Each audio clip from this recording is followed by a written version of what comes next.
Hello guys. So இன்னைக்கு இந்த வீடியோவில் நம்ம எதை பற்றி பார்க்க போகிறோம் அப்படின்னு சொல்லி பார்த்தீங்கன்னா ஒபிட்டோவை பற்றி தாங்க. ஸோ இதுக்கு முன்னாடி வந்து பார்த்திங்கன்னா நான் மைட் காய், மினாட்டோ, அப்புறம் வந்து பார்த்திங்கன்னா யார் கக்காஷி, இவங்களெல்லாம் வந்து பார்த்திங்கன்னா வீடியோ போட்டிருக்கேன். ஸோ அதெல்லாம் பார்க்கலன்னா நான் டிஸ்கிரிப்ஷன் இல்லைனா ஐகார்டில் லிங்க் தரேன், அதில் கிளிக் பண்ணி பார்த்துக்கோங்க.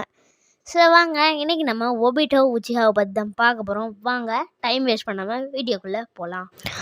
முதல்ல இவர் யார் அப்படின்னு பார்த்தீங்கன்னா நம்ம கக்காஷியோட ஒரு க்ளோஸ் ஃப்ரெண்ட். நம்ம கக்காஷிக்கு வந்து பார்த்திங்கன்னா மைட் கே அப்புறம் ஒபிட்டோ இந்த மாதிரி 2 ஃப்ரெண்ட்ஸ் இருப்பாங்க. ஸோ அதில் ஒரு கேரக்டர் தான் வந்து பார்த்திங்கன்னா ஒபிட்டோ. ஸோ இவர்கிட்ட எக்கச்சக்கமான பவர்ஸ் இருக்குது. ஸோ வந்து நான் அந்த கக்காஷி வீடியோலேயே நீங்கள் பார்த்துருந்தீங்கன்னா தெரியும், நான் உங்களுக்கு கிளியராக எக்ஸ்பிளைன் பண்ணியிருப்பேன். இருந்தாலும் நான் இந்த வீடியோவில் உங்களுக்கு கிளியராக எக்ஸ்பிளைன் பண்ணுறேன். ஸோ ஃபஸ்ட்டு என்ன ஆகும் அப்படின்னு பார்த்தீங்கன்னா, ஒரு டீம் 7 ஒரு டீம் இருப்பாங்க. ஸோ அதில் வந்து மினாட்டோ, கக்காஷி, ரின், அப்புறம் வந்து ஒபிட்டோ, இவங்க 4 பேரும் இருப்பாங்க. ஸோ இதோட லீடர் வந்து பார்த்திங்கன்னா மினாட்டோ. ஸோ ஒரு நாள் இந்த டீம் 7க்கு ஒரு மிஷன் வந்து வருது. ஸோ இந்த மாதிரி வந்து ஒரு கேவுக்குள்ளே போய்ட்டு நம்ம வந்து கண்டுபிடிச்சிட்டு இது ஒரு அந்த சைடில் நிஞ்சாஸ்லாம் இருப்பாங்க, அவங்களால டிஃபீட் பண்ணிட்டு வரணும்னு ஒரு மிஷன் வருது. சரின்ட்டு கக்காஷி, ரின் மற்றும் ஒபிட்டோ வந்து அங்கே அந்த கேவுக்குள்ளே போகிறாங்க. அப்போ வந்து பார்த்திங்கன்னா 2 பேரும் வந்து சண்டை போட்டுட்ருப்பாங்க. ஸோ அப்போ வந்து கக்காஷியோட கண்ணில் வந்து ஒரு ஆப்பனண்ட் வந்து குத்திடுவான்.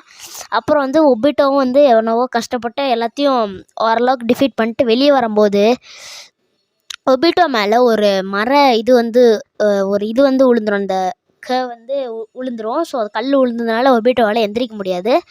ஸோ அதுக்கப்புறம் வந்து பார்த்திங்கன்னா கக்காஷி, ரென்னு எவ்வளோ கத்தி ட்ரை பண்ணி பார்ப்பாங்க. ஆனால் ரென்னை வந்து வேணாம், கேவ் எரிஞ்சுழுது வான்னு சொல்லிட்டு அவங்க 2 பேரும் கிளம்பிடுவாங்க. ஸோ அதுக்கப்புறம் வந்து ஆனால் அதுக்கு முன்னாடி வந்து ஒபிட்டோ சொல்லுவான். அப்போ தான் அவன் வந்து சண்டை நடந்துகிட்டு இருக்கும்போது தான் அவனோட ஷரிங்கன் வந்து அவன் அவேக்கன் பண்ணியிருப்பான். ஸோ அதை வச்சுட்டு நான் இறந்தேன்னா இந்த ஷரிங்கனை என் கூட வந்துடும், அதனால் இந்த ஷரிங்கனை நீயே வச்சுக்கோ கக்காஷி அப்படின்னு சொல்லிட்டு அவனோட ஷரிங்கனை எடுத்து கக்காஷிகிட்ட கொடுத்துட்டு கக்காஷியும் இன்னும் வந்து தப்பிச்சு போயிடுவாங்க. ஸோ அதுக்கப்புறம் வந்துட்டு கக்காஷி ரொம்ப ஃபீல் பண்ணிகிட்டு இருப்பான், அந்த மாதிரி ஒபிட்டோ விட்டுட்டு வந்துட்டோன்ட்டு. ஸோ அதுக்கப்புறமா வந்து கக்காஷி வந்து ஷரிங்கன் தான் நான் வாங்கினேன், இருந்தாலும் அவனுக்கு எப்படி வந்து இதாக மாறுச்சு அப்படின்னு பார்த்தீங்கன்னா, மங்கைகள் சரிங்கன்னா மாறுச்சு அப்படின்னா ரின் சாகரம் தான். அது என்னன்னு பார்த்தீங்கன்னா, அவங்களும் வந்து கக்காஷியும் ரின்னும் வந்து இதுக்குள்ளே அவங்களோட வில்லேஜுக்குள்ளே போவாங்க. ஸோ அந்த டைமில் வந்து ரின் வந்து என்னை கொன்று அப்படின்னு சொல்லி கக்காஷிட்ட சொல்லிகிட்டு இருப்பா. ஸோ இந்த சமயம் தான் வந்து பார்த்திங்கன்னா இந்த சைடை நம்ம வந்து மாடராக வந்து ஒயிட் ஜுட்ஸுவை வச்சு ஒபிட்டோவை கண்ட்ரோல் பண்ணி அதை வச்சு நம்ம ஒபிட்டோ கொடுப்பாரு. ஸோ அதுக்கப்புறம் தான் வந்து நம்ம ஒபிட்டோ அதை எடுத்துக்கிட்டு வந்து வேகமாக வந்துக்கிட்டு இருப்பான். ஆனால் இந்த சைடு வந்து நம்ம கக்காஷி போயிட்டு இருக்கும்போது ஆப்பனண்ட் மேலே சிடோரி யூஸ் பண்ணுவான்.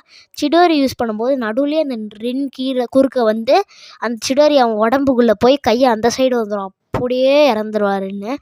ஸோ இதை வந்துட்டு பின்னாடி வந்துட்டு இருந்தால் அப்படியே அந்த ஒபிட்டோவும் பார்ப்பாரு. ஸோ இவங்க 2 பேரும் பார்த்தனால இவங்க 2 பேர்த்துக்கும் அந்த ஷரிங்கன் வந்து அவேகன் ஆயிரும். அப்படியே அவனே கக்காஷி வந்து மயங்கி போய் விழுந்துருவான். ஆனால் ஒபிட்டோ என்ன நினச்சிப்பான், கக்காஷி வேணும்னே தான் ரின்னை கொண்டான் அப்படின்னு நினச்சிக்குவான். ஸோ அதனால் வந்து ஒபிட்டோக்கும் ஒரு கக்காஷிக்கும் ஆகவே ஆகாது. ஸோ அதுக்கப்புறம் பார்த்திங்கன்னா கடைசி எபிசோடோட ஃபைட் சீன்லாம் பார்த்திங்கன்னா உங்களுக்கு செம்மையாகவே இருக்கும். அந்த ஒபிட்டோ வர்சஸ் கக்காஷி அந்த எபிசோட் 375 ஏதோ சம்திங் ஷிப்புடனில். ஸோ சூப்பராக இருக்கும், அந்த எபிசோட்லாம் பாருங்கள். ஸோ இதுதான் ஒபிட்டோட ஃபேக்ட்ஸ். அப்புறம் வந்து ஒபிட்டோ வந்து ஒபிட்டோட எபிலிட்டிஷன் பக்கம் வந்தோம் அப்படின்னா அவர்கிட்ட இருக்கிற எபிலிட்டி வந்து காமுய். ஸோ காமுய் அப்படிங்கிறது வந்து பார்த்திங்கன்னா நம்ம மினாட்டோவோட அந்த ஒருமே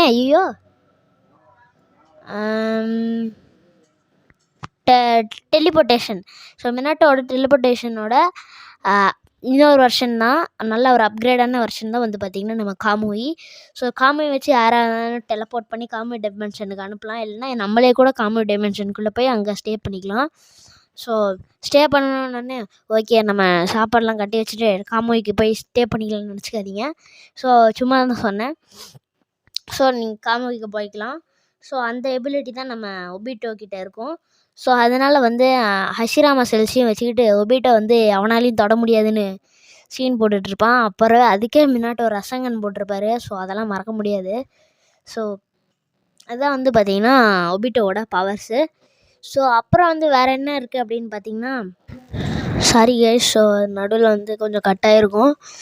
ஸோ இப்போ நம்ம ஒபிட்டோவோட பவர்ஸை பற்றி பார்த்துட்டோம். ஸோ இப்போ நம்ம வந்து ஒபிட்டோவோட கோலை பற்றி பார்க்கலாம். ஸோ ஒபிட்டோ வந்து ஒக்காகே ஆகணும்னு தான் வந்து சுற்றிட்டு இருப்பார். ஆனால் கடைசி வரையும் அவரால் ஆக முடியாது. பட் ஆனால் ஒபிட்டோ வந்து இறக்குறம்போது நருட்டோட்ட சொல்லுவார், பெட்டர் பிகம் ஹொக்காகே அப்படின்னு சொல்லி நருட்டோட்ட சொல்லிட்டு தான் ஒபிட்டோ இறந்துருவான். ஸோ அதுக்கப்புறம் பார்த்திங்கன்னா இறக்கும்போது வந்து நீ இந்த ஃபைட்டில் ஜெயிச்சே ஆகணுன்ட்டு திரும்பி வந்து அவனோட 2 ஷரிங்கனையும் வந்து கக்காஷிட்ட கொடுத்துட்டு தான் இறந்துருவான். ஸோ அப்போ வந்து சொர்க்கத்துக்கு போய் ரென்னை மீட் பண்ணுற மாதிரிலாம் காட்டியிருப்பாங்க. அந்த சீக்வன்ஸ்லாம் சூப்பராகவே இருக்கும். அப்புறம் வந்து அதை வச்சு கக்காஷி வந்து ஸ்டார்டிங்கில் பர்ஃபெக்ட் சுசானோலாம் எடுத்து காகுயாவை தெறிக்க விட்டதெல்லாம் நமக்கு பார்த்துருப்போம். ஸோ ஓகே கைஸ், ஸோ இந்த வீடியோ உங்களுக்கு பிடிச்சிருந்துச்சுன்னா லைக் பண்ணுங்கள், உங்கள் ஃப்ரெண்ட்ஸுக்கு அதை ஷேர் பண்ணுங்கள், மறக்காமல் போகிறதுக்கு முன்னாடி சேனலில் சப்ஸ்கிரைப் பண்ணிட்டு போங்க. Until then, bye bye. Thanks for watching.